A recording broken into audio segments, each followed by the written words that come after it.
Allow me to tell you a little story about the nature of hope and absurdity. In 1989, only a few months before I was to become, to my bewilderment, an actual head of state, I survived my own death. I'd arrived in the countryside outside of Prague at a place called Powerless to visit artist friends. After a feast by a bonfire, I led a friend who had had too much to drink down a dark path toward a house nearby. In this total darkness, though completely sober, I suddenly fell into a black hole surrounded by a cement wall.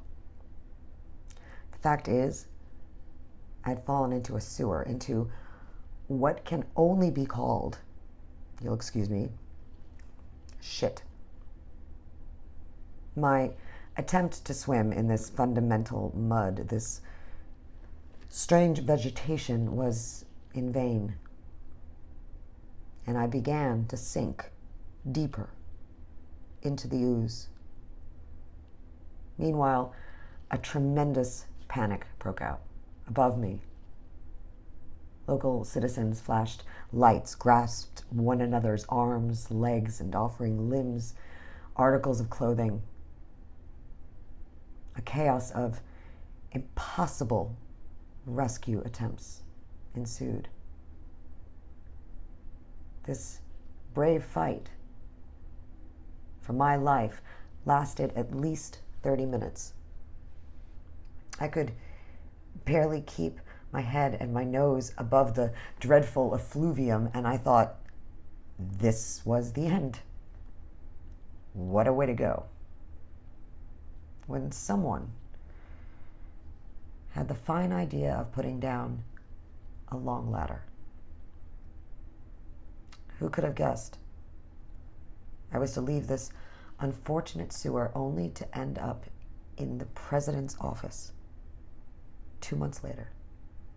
I was not, after all, to have the distinction of becoming the first playwright to drown in shit in Powerless.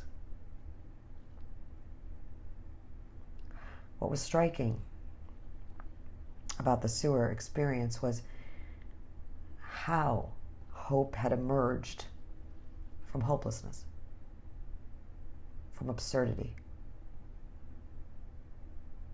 I've always been deeply affected by the theater of the absurd because I believe it shows the world as it is, in a state of crisis. It shows man having lost his fundamental metaphysical certainty, his relationship to the spiritual, the sensation of meaning. In other words, having lost the ground beneath his feet. As I've said in my book, Disturbing the Peace, this is a man for whom everything is coming apart, whose world is collapsing, who senses he has irrevocably lost something, but is unable to admit it and therefore hides from it. Complete skepticism is an understandable consequence of discovering that one's enthusiasms were based on an illusion.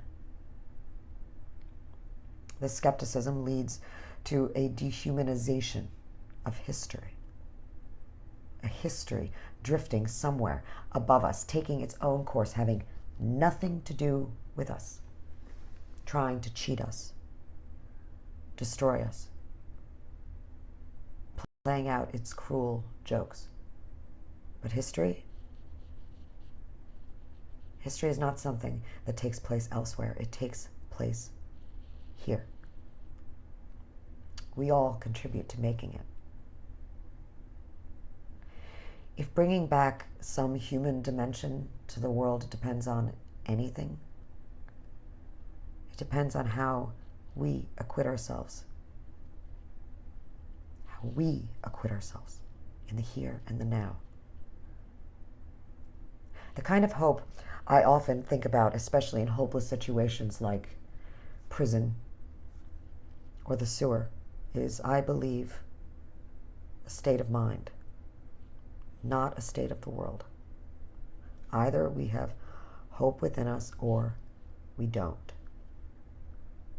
Hope is not a prognostication. It's an orientation of the spirit. Each of us must find real, fundamental hope within himself. You can't delegate that to anybody else. Hope in this deep and powerful sense is not the same as joy when things are going well, or a willingness to invest in enterprises that are obviously headed for early success, but rather an ability to work for something, to succeed. Hope is definitely not the same thing as optimism. It's not the conviction that something will turn out well, but the certainty that something makes sense, regardless of how it turns out. It is this hope, above all, that gives us strength to live and continually try new things, even in conditions that seem as hopeless as ours do, here and now. In the face of this absurdity, life is too precious a thing to permit its devaluation by living pointlessly, emptily, without love, and finally, without hope. Vaclav Havel, 1994, Esquire.